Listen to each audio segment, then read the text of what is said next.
Today we have the 2022 Tesla Model Y.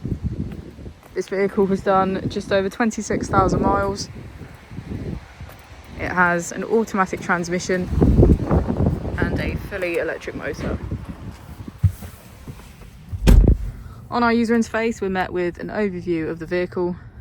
This allows us to open the boot, bonnet and charging port, all from within inside the car.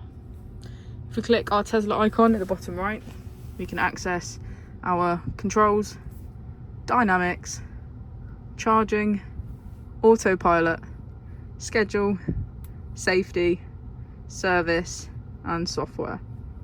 Within safety we have advanced features such as a pin to drive and a glove box pin. If we go back into software and click on additional vehicle information, we can get a deeper analysis of the vehicle spec. The Model Y comes with a 360 degrees camera, and with that you can access your dash cam.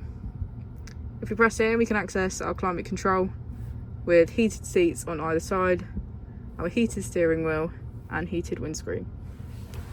As we go into the back of the vehicle, we can see that it has a full leather, black interior and get a good view of our panoramic roof.